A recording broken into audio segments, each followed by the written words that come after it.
शरणागत दीनार्थ परित्राण परायणे सर्वस्यार्थ हरे देवी नारायणि नमोस्तुते। विद्योद्दाम समप्रभां मृगपतिं स्कंदस्थितां भीषणां कन्याभिगर्भालखेट विलसत् दस्ताविरासेवितां हस्तै चक्रगदाशिखेट विशिखां चापं गुणं तर्जनीं बिभ्राणमनलात्मिकां शशिधरां दुर्गां त्रिनेत्रां भजे। 17 तारीख शुक्रवार का अवसर और इस दिन तृतीया और चतुर्थी तिथि एक साथ विद्यमान है। चतुर्थी तिथि क्षय हो रही है और इसी क्षय तिथि में बृहस्पति महाराज अस्त होने जा रहे हैं।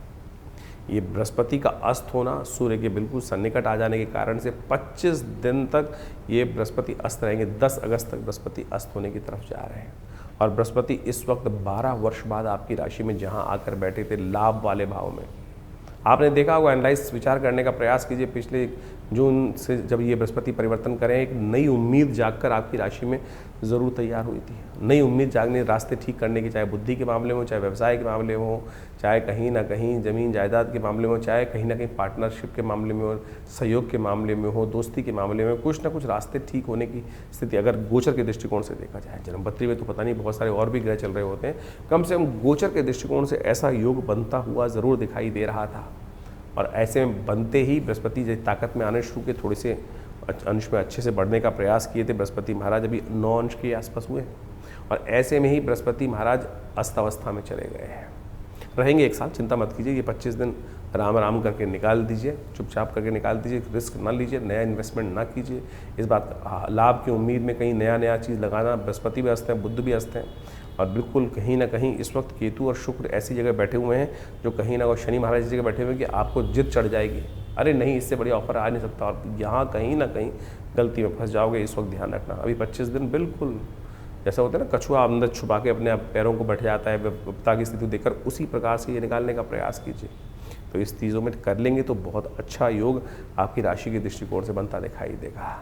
ऐसे में गुरुजन का सम्मान, गुरु पूर्णिमा भी आएगी, इसमें गुरु लोगों का पूजन करें, गुरु जी का आशीर्वाद देने का प्रयास करें। गुप्त नवरात्रि चली रहे, तो ऐसे में गुप्त नवरात्रि भगवती दुर्गा का स्तवन जितना करोगे उतना, देखिए आमतौर पर ध्यान रखना, जब बृहस्पति को ताकत देनी हो तो माँ दुर्गा की आराधना कर लेनी चाहिए। और बाई चांस गुप्त नवरात्रि चली रहे हैं तो ऐसे में गुप्त नवरात्रि के अवसर पर सबसे अच्छा होगा पीले वस्त्र माँ भगवती दुर्गा को अर्पित करने का प्रयास कीजिए। और विशेष तौर पर हो सके तो आप भी हर रोज़ हल्दी का टीका, केसर का टीका अवश्य लगाने का प्रयास कीजिए, तो कहीं ना कहीं ग्रहों की स्थिति पॉजिटिव होने के रास्ते आपको अवश्य देगी।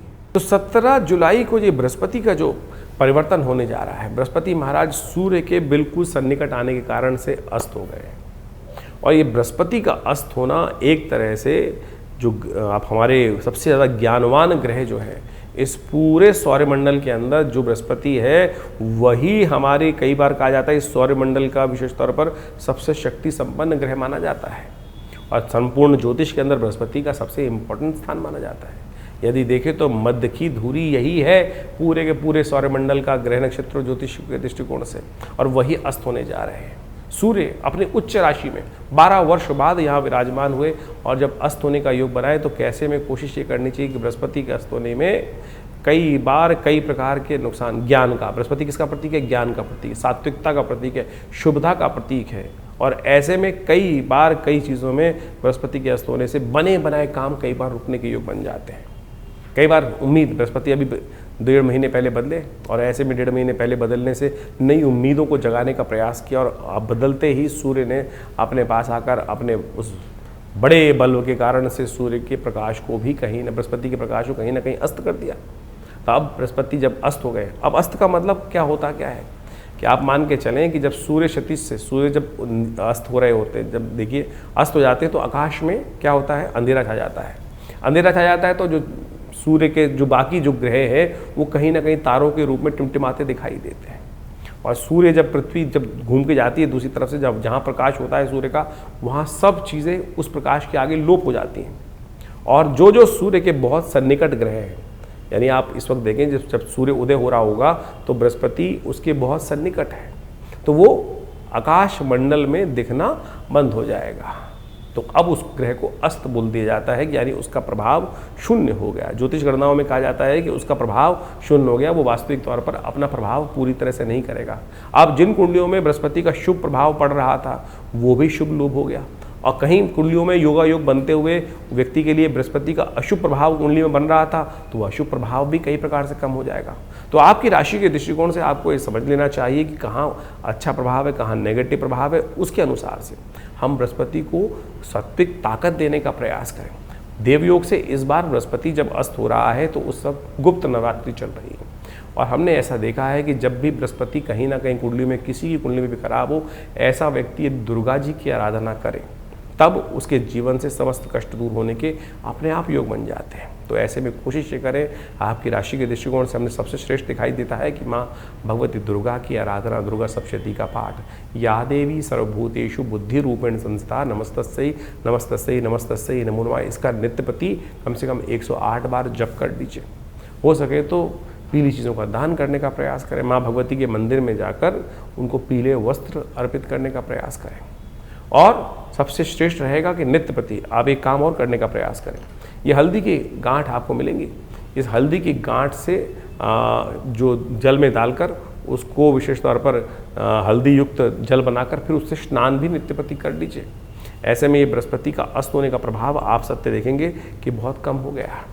तो इसका नित्य प्रति इस प्रकार से उपाय करने का प्रयास कीजिए और देखिएगा कहीं ना कहीं बृहस्पति का नेगेटिव प्रभाव जो है, बहुत छोटे छोटे उपाय बताएं। बृहस्पति का मंत्र है ओम ग्रांग ग्रींग ग्रोंग से गुरुवे नमः, इस मंत्र का नित्य प्रति जप करने का प्रयास कीजिए, बहुत सुंदर रहेगा, आपके कष्टों को दूर करने का योग बनाता रहेगा। तो इस प्रकार से ग्रहों का प्रभाव आपने बहुत डिटेल में हमने आपको समझाने का प्रयास किया। दिन पर दिन ग्रहों का परिवर्तन किस प्रकार से हो रहा है। देखिए, ज्योतिष के दृष्टिकोण से कई प्रकार की पद्धतियां हमारे ज्योतिष विज्ञान में बताई गई हैं। कई प्रकार की कुंडलियां बनती हैं, चंद्र कुंडली, सूर्य कुंडली, लग्न कुंडली, कारकान, शांत कारक, इसके बाद षोडश वर्ग इत्यादि विभिन्न प्रकार की, वो बहुत ही मायने रखती हैं।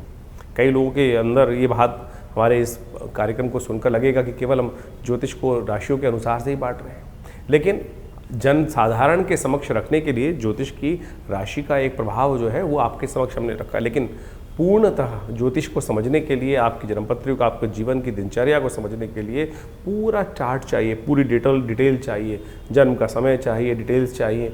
और यदि उसके अनुसार से, ज्योतिष की गणनाओं के अनुसार से जीवन को देखा जाए तो बहुत कुछ सही समय पर हम सही चीज़ों को जान सकते हैं और जीवन में परिवर्तन लाने का मार्ग बहुत सुंदर बना सकते हैं। जीवन में होने वाली घटनाओं का कहीं ना कहीं ग्रहों के अनुसार से समझ, जो वो संबंध है, ग्रहों के साथ जो संबंध रहता है उसको अच्छे से समझ लेना चाहिए। देखिए, बड़े भाग्य मानुष तन पावा, बड़े भाग्य से मानुष तन मिलता है और उसमें हम इन विडंबनाओं में फंसे रहते हैं कि क्या परेशानी।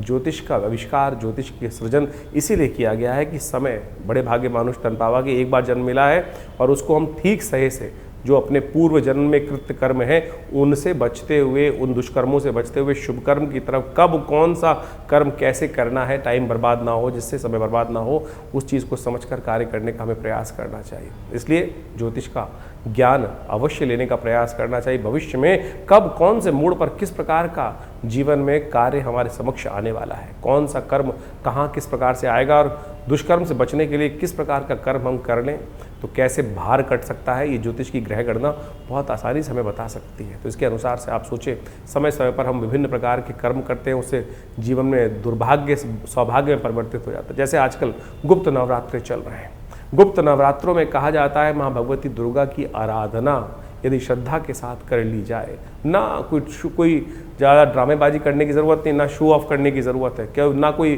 बहुत बड़ा दिखावा करने की ज़रूरत, चुपचाप माँ भगवती के मंत्रों का जिस प्रकार से अनुष्ठान शास्त्र में वर्णित है, दुर्गा सप्तशती का सतचंडी, सहस्रचंडी, साधारण पाठ, जो भी आपकी श्रद्धा के अनुसार से, आपके विश्वास के अनुसार से, आपकी सामर्थ्य के अनुसार से आप कर सकते हैं, उसको अवश्य करने का प्रयास करना चाहिए। जीवन में बड़े बड़े कष्ट कट जाते हैं, बहुत बढ़िया जीवन में घटना घट जाती हैं। बहुत सारे लोग समय समय पर जीवन में आते रहते हैं, समय में देखते रहते हैं, कष्ट जीवन में आ रहे हैं, विवाह नहीं हो रहा है लोगों का, बहुत सारे कष्ट देखने को मिले। अभी कुछ दिन पहले कई लोग आश्रम पे आते ही रहते हैं, बहुत सारे, एक ऐसा ही केस आया हमारे पास में ही थे, करीब 20-30 साल से जानते थे, उनके कोई रिश्तेदार थे, वो आए, जीवन जन्मपत्री देखने को मिला, जन्मपत्री में कुछ भी ऐसा दोष दिखाई नहीं दे रहा था, लेकिन उनकी वार्तालाप से लगा कि उनके स्वप्न में बार बार उनके पूर्वज कहीं ना कहीं उनको दिखाई दे रहे हैं। तो हमने कहा एक काम करें, गायत्री का आप जप करें, गायत्री का 1.25 लाख जप करें, अनुष्ठान करें। गायत्री का 1.25 लाख जप कर अपने पितरों के निवृत्ति के लिए, जो कहा जाता है कि ऋण मुक्ति के लिए ये कार्य सबसे श्रेष्ठ है, उसको करें।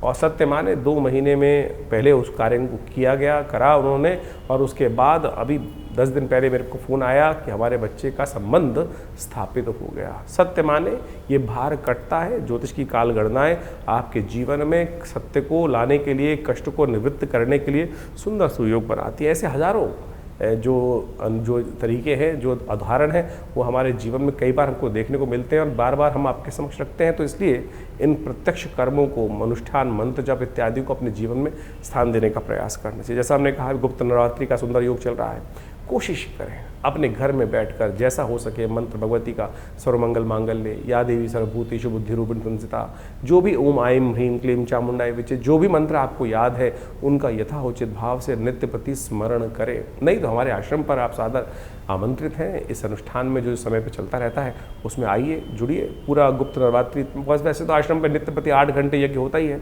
हर रविवार को सामूहिक यज्ञ भी होता है, लेकिन समय समय पर जो ये बड़े बड़े उत्सव आते हैं, गुप्त नवरात्रि, शारदीय नवरात्रि, चैत्री नवरात्रि, और उसके अलावा अभी सावन का सुंदर सुयोग आने वाला है, इसमें नित्य प्रति रुद्राभिषेक का कार्यक्रम रहेगा। शतचंडी का अभी सुंदर कार्यक्रम चल ही रहा है इन गुप्त नवरात्रियों में।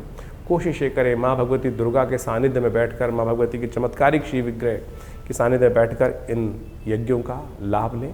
यज्ञ जो है संसार का सर्वश्रेष्ठ कर्म है, यज्ञो वै श्रेष्ठतम कर्म। और आज हमारे मंदिरों से दुर्भाग्य है, इस बात को कहते हुए मुझे बड़ा अजीब लगता है कि लोगों ने हमारे अपने मंदिरों में हमने यज्ञ को शून्य कर दिया, और यज्ञ को केवल कुछ लोगों ने तो ऐसा कर दिया जहाँ यज्ञ होता है कि क्या आर्य समाज। अरे सनातन पद्धति में एक ऐसी कोई चीज़ है जो नहीं है। लोगों ने, विभिन्न मतों ने, विभिन्न पंथों ने एक छोटी छोटी भाग सनातन का लेकर अपना बना लिया और उसको इस प्रकार से उपस्थित करने का प्रयास किया। सनातन पद्धति में यज्ञ का भगवती कोई भी कहा जाता है, कोई भी मंत्र अनुष्ठान है, यदि कोई भी आप कुछ भी कर रहे हैं, चाहे आप नग भी धारण कर रहे हैं, चाहे कोई यंत्र रख रहे हैं अपने पास, यदि उसमें मंत्र जप, यज्ञ इत्यादि का कर्म नहीं किया गया है तो वो निष्फल होगा, कार्य करेगा ही नहीं। तो इसलिए यज्ञ वो निधि है भारतीय संस्कृति की जो जीवन के समस्त सुखों को देने का प्रभाव रखती है। और कम से कम इन नवरात्रों में, इन श्रावण के अवसरों पर विभिन्न यज्ञ जो समय समय पर किए जाएंगे उसमें सम्मिलित हों। माँ भगवती कृपा से आपके कष्ट दूर होने के अद्भुत योग स्वयं आप बना सकते हैं। और हमने इन सब विधानों को बहुत सारी अपनी पुस्तकों के माध्यम से जगह जगह बताया भी है, तो आप उन पुस्तकों को पढ़ सकते हैं और अपनी समस्याओं का निदान भी जान सकते हैं। आश्रम से प्रकाशित विभिन्न पुस्तकें जो आपको दिखाई जा रही हैं, उन सब में आप कोशिश करें, पढ़ें, उन सबको समझें और आश्रम में भाग ले सकते हैं विभिन्न कार्यक्रमों में। आपका धन्यवाद।